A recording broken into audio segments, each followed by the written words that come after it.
Bom dia!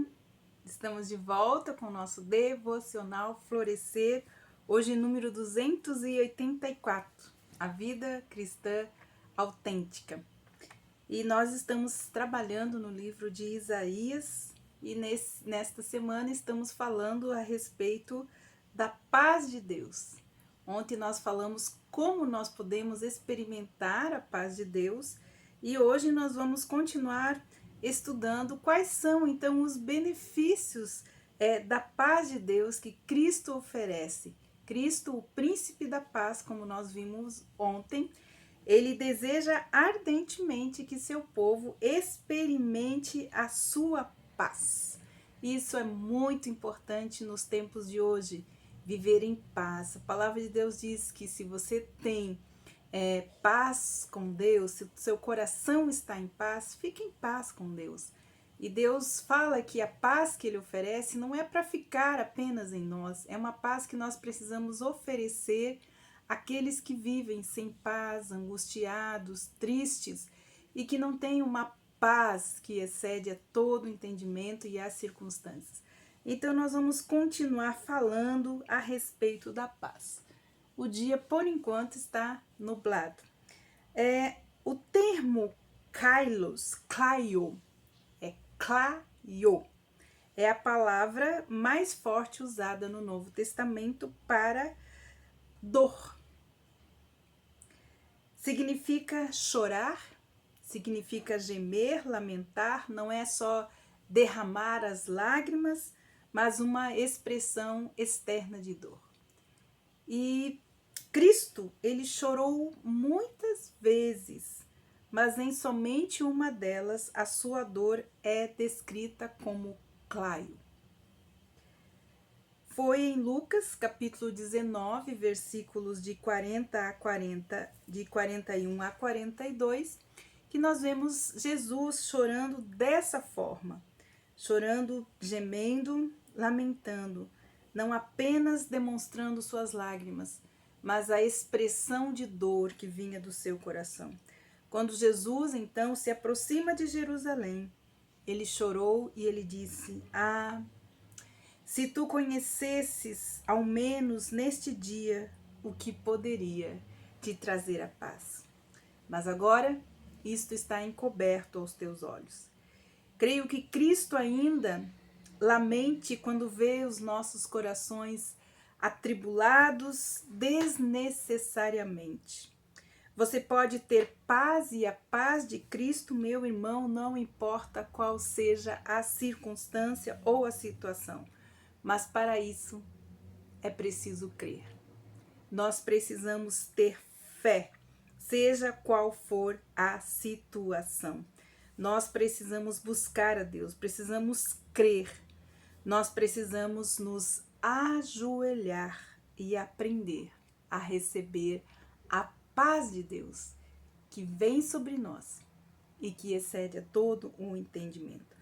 Precisamos descobrir algumas razões porque somos tão relutantes em nos submeter à autoridade de Deus, como nós falamos ontem. Uma delas é o orgulho, a soberba de não reconhecer a nossa total dependência e necessidade de Deus. A segunda, nós falamos ontem, que é a falta de perdão. Quando nós estamos de bem com Deus, de bem conosco mesmo e de bem com as pessoas, esta paz, ela é instaurada em nossos corações. Então, o orgulho e a falta de perdão é o que nos faz, então, ser relutantes a nos submeter à autoridade de Deus. Autoridade de Deus, ao governo de Deus, ao reino de Deus. A palavra de Deus diz que o reino de Deus, ele se inicia dentro de nós e fora de nós com uma profunda paz. O reino de Deus é paz, é alegria e também é justiça. Então, quando o reino de Deus chega dentro de nós, quando o reino de Deus está se manifestando ao nosso redor, o primeiro item que chega é a paz. O que é ajoelhar-se, o que é submeter-se à autoridade, no final das contas? Uma questão de pura obediência. Difícil nesses dias.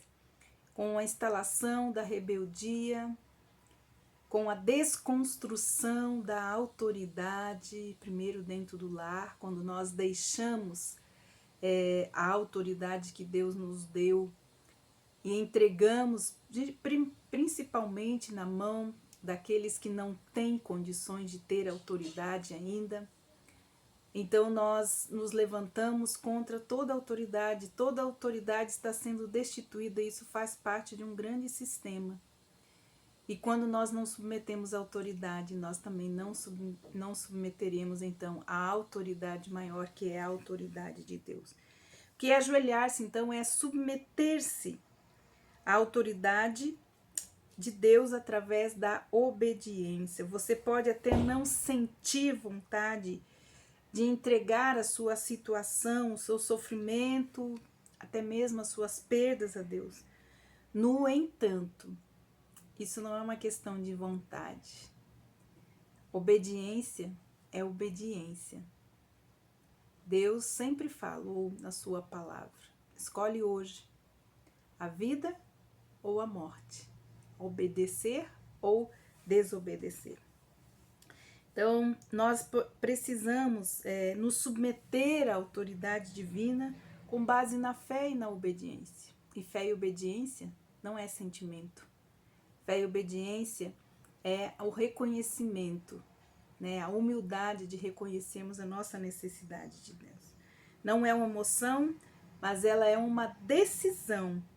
A obediência é uma decisão que sempre marcará a entrega autêntica à autoridade de Deus. Para nós vivermos uma vida cristã autêntica, nós precisamos nos submeter à autoridade divina de Deus através de uma entrega da nossa vida, nos submetendo a Ele e obedecendo os princípios da sua palavra. Quando começamos a nos entregar as áreas doloridas da nossa vida a Deus, Ele nos dá uma capacidade sobrenatural de perdoar e muitas vezes também de nos perdoar. Muitas pessoas não conseguem se perdoar pelos seus erros, pelas suas falhas, e assim não conseguem se perdoar, não conseguem então receber o perdão de Deus e também não perdoar as outras pessoas. Então, nos versículos de Isaías 48, versículo 17, tem aqui a revelação de uma forma maravilhosa entre a obediência e também a autoridade. Então, qual é a relação da obediência com a autoridade? Versículo 17 diz assim: assim diz o Senhor, o teu Redentor, o Santo de Israel: eu sou o Senhor, o teu Deus, que te ensina o que é útil e que te guia pelo caminho em que deves andar. Então, quando nós nos submetemos, nos ajoelhamos, nos submetemos a Deus, então Ele se torna aquele que nos guia e que nos ensina o que é útil. Pois Ele diz: eu sou o teu Redentor, o Santo de Israel. Eu sou o Senhor, o teu Deus, que te ensina o que é útil e te guia pelo caminho que deve andar. Ele é Deus, Ele é o Criador dos céus e a terra. Ele é o autor supremo de toda a existência. Ele reina sobre tudo e em todas as coisas existem a partir dele. Ele é o Senhor, Ele é o Mestre, é o dono de todas as criaturas viventes na terra. Ele é aquele que é o mantenedor das alianças. Ele é santo e como santo Ele nunca pedirá algo de nós que não seja certo, bom, claro e útil. Pois é perfeito, Ele é o nosso Redentor, aquele que nos comprou da escravidão do pecado, para que pudéssemos experimentar a vida abundante que Ele nos comprou ao nos libertar. Que diremos, pois, então, depois de todas essas coisas? Pois se Deus é por nós, quem será contra nós? O que você acha que acontece quando nós damos atenção aos mandamentos de Deus? Porque quem está sobre a autoridade de Deus, em obediência a Deus, ela então observa os mandamentos de Deus. Porque Ele nos disse: se você tivesse dado ouvidos aos meus mandamentos. Então, olha só, agora o versículo 18 de Isaías 48 diz assim: pois assim,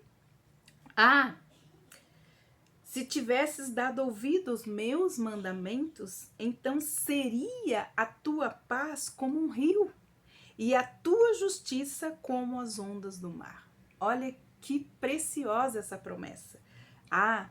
Se você tivesse dado ouvido aos meus mandamentos, então seria a tua paz como um rio e a tua justiça como as ondas do mar. Então seria a tua paz como um rio e a tua justiça como as ondas do mar. Então vamos imaginar a paz de Deus como um rio e fazer então algumas observações. Então, em primeiro lugar, por que a paz seria como um rio? Então, um rio é um fluxo de água corrente.